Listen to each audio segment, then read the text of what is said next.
Subscribe करें हमारे YouTube channel को और बेल आइकन को प्रेस करें हमारे लेटेस्ट वीडियोस को देखने के लिए।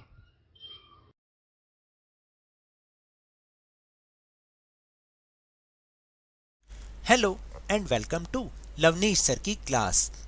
दिस इज शिक्षा निदेशालय राष्ट्रीय राजधानी क्षेत्र Delhi worksheet number 85 and it is only for class 10 students. It has taken from the subject social science, geography, and we will revise the chapter manufacturing industries in this worksheet.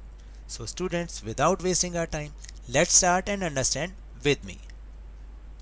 So the first question is, explain the different steps taken by the industries for reducing environmental pollution. यानी industries के द्वारा जो environmental pollution होता है उसको reduce करने के लिए क्या क्या स्टेप्स लिए जा सकते हैं। जैसे polluted water should be treated before draining in reverse, यानी नदियों में ड्रेन करने से पहले पॉल्यूटेड वाटर को ट्रीट कर लेना चाहिए, साफ कर लेना चाहिए। Reduction of smoke by using oil and gas instead of coal, जो कि देखिए कोयले के स्थान पर अगर हम तेल और गैस यूज़ करें तो जो निकलने वाला धुआं है उसमें कमी की जा सकती है। यूज़ ऑफ हाइडल पावर, यानी जल विद्युत का उपयोग ज़्यादा से ज़्यादा करें। और use of machinery which reduce noise, यानी ऐसी मशीनरी यूज़ करें जिसमें आवाज़ कम से कम हो। Then question number 2, what is the contribution of information technology in the economic development of India? तो आपको बताना है कि इंडिया के इकोनॉमिक डेवलपमेंट में इंफॉर्मेशन टेक्नोलॉजी का क्या कंट्रीब्यूशन है, क्या योगदान है। देखिए क्या क्या करता है। प्रोवाइड्स एम्प्लॉयमेंट, यानी रोजगार को उपलब्ध कराता है।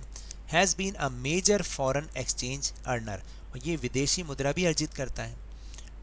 The number of working women has been increase, इसमें काम करने वाली महिलाओं की संख्या में वृद्धि हुई है।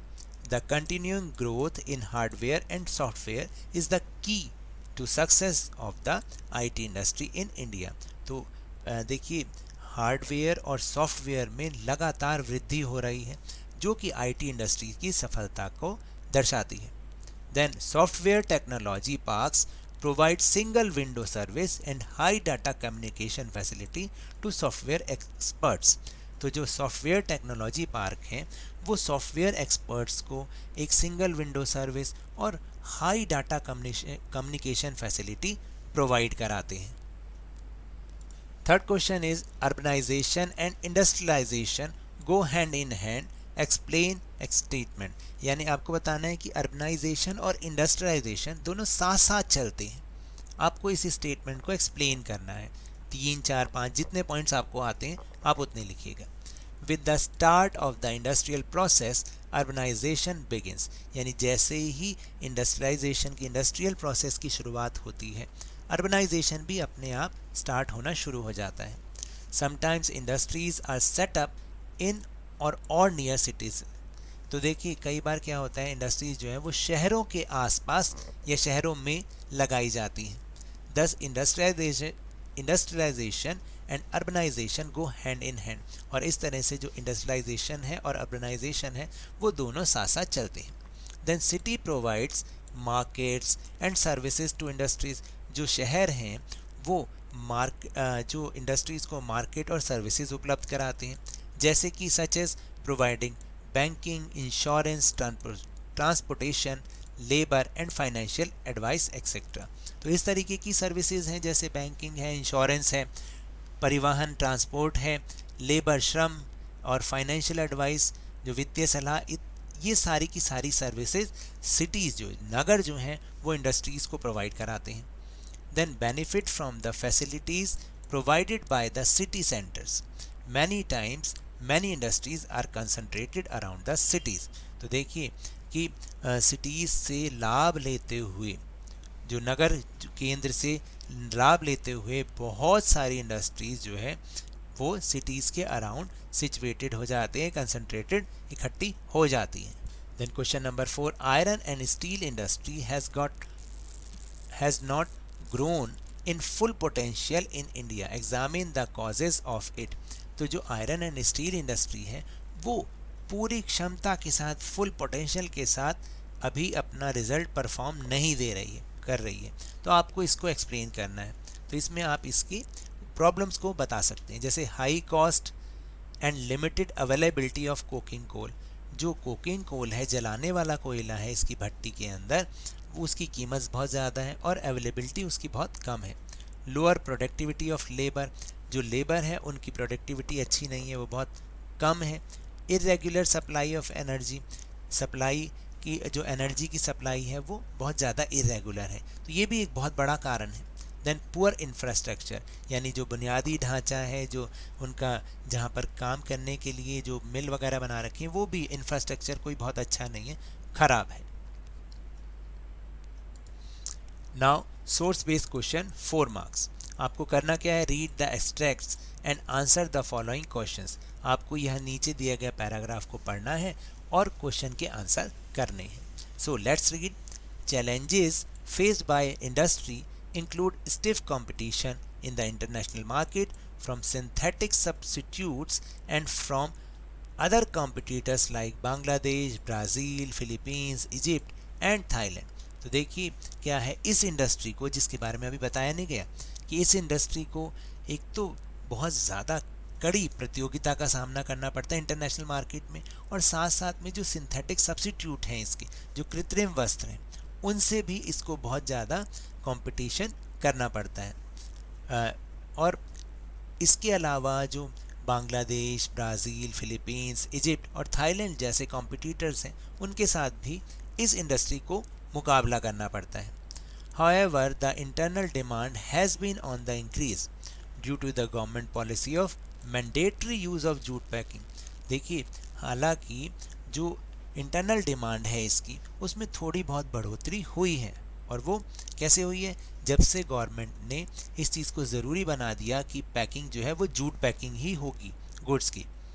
To stimulate demand the products need to be diversified, और इसको बढ़ाने के लिए, इसका प्रोडक्ट बढ़ाने के लिए भी उसमें डाइवर्सिटी भी होनी चाहिए, अलग अलग तरीके से होना चाहिए, तभी वो बिकेगा और यूज़ होगा। In 2005, National Jute Policy was formulated with the objectives of increasing productivity, improving quality, ensuring good prices to the jute farmers and enhancing the yield per hectare। तो आपको पता चला कि 2005 में नेशनल जूट पॉलिसी बनाई गई, किस उद्देश्य के साथ बनाई गई, ताकि इसकी प्रोडक्टिविटी, इसकी क्वालिटी में और इसके जो और दूसरी चीज़ों में ये इंक्रीज़ हो, इसकी बढ़ोतरी हो, and enhancing the yield per hectare, और जो इसकी उपज है उसमें भी धीरे धीरे एनहांसमेंट हो।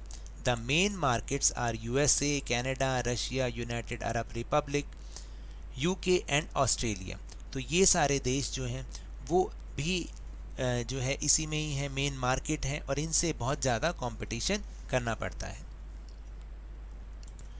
The growing global concern for open the opportunity for products, jute products. तो देखिए, जैसे जैसे समस्याएं बढ़ रही हैं, वैश्विक चिंता बढ़ रही है, दुनिया के प्रति और एनवायरनमेंट के प्रति लोगों की जागरूकता बढ़ रही है, उसके कारण भी जूट प्रोडक्ट्स अब यूज़ होना शुरू हो गए हैं, उसमें भी थोड़ी सी इंक्रीमेंट हो रही है, इंक्रीजिंग हो रही है। First question is to which industry the paragraph is talking about. इस पैराग्राफ में किस इंडस्ट्री के बारे में बात की जा रही है, कॉटन, शुगर, जूट या सिल्क। तो answer is C, jute. Then what is और what are the major challenges to the industry mention in the paragraph. तो देखिए, आपको बताना है कि इस पैराग्राफ में मेंशन कौन सा चैलेंज ऐसा है जो कि इंडस्ट्री को फेस करना पड़ता है। International competition, b synthetic substitute, फिर सी है बोथ ए एंड बी, यानी दोनों ही, ये ए और बी, और फोर्थ है नन ऑफ दिस। तो देखिए, ये दोनों ही चैलेंजेस इस जूट इंडस्ट्री को फेस करना पड़ता है। तो answer is both a and b. Question number 3, when was the national jute policy formulated. National jute policy कब बनी, अभी अभी हमने समझा था, 2004, 2005, 2006 या 2001। Right answer is 2005। Now the last question, question number 4, what is the cause of increase in demand of the jute product. तो देखिए जूट प्रोडक्ट में बढ़ोतरी का क्या कारण है? Government policy of mandatory use in packing, क्या गवर्नमेंट ने जो है पैकिंग में ये मैंडेटरी कर दिया है? डाइवर्सिफाइंग द प्रोडक्ट्स में विविधता आना, ग्लोबल कंसर्न फॉर इन्वायरमेंट यानी दुनिया का इन्वायरमेंट के प्रति कंसर्न रखना, या D all of the above? So answer is D all of the above. इन तीनों के कारण ही जूट प्रोडक्ट में इंक्रीमेंट हुई है, इंक्रीज हुआ है वो उसका प्रोडक्ट जो है। So now that's all for this worksheet. अगर मेरे इस तरह समझाने से आपको थोड़ा सा भी समझ में आया हो तो इस चैनल को ज़्यादा से ज़्यादा सब्सक्राइब कीजिए, लाइक कीजिए और बहुत ज़्यादा शेयर भी कीजिए, और हम मेरे साथ इसी तरह आसानी से वर्कशीट को समझते रहिए, लेकिन ध्यान और मन लगाकर पूरी मेहनत और लगन के साथ ऑनलाइन या ऑफलाइन जैसे भी हो पढ़ते जरूर रहिए। And if you want to defeat corona virus then please wear a mask, और जब भी इसकी अवेलेबिलिटी हो, जब भी पॉसिबिलिटी हो, इसकी वैक्सीनेशन अवश्य कराएं, क्योंकि कोरोना को हराना है और ज़िंदगी को एक बार फिर से सुहाना बनाना है। इसी उम्मीद के साथ थैंक यू वेरी मच।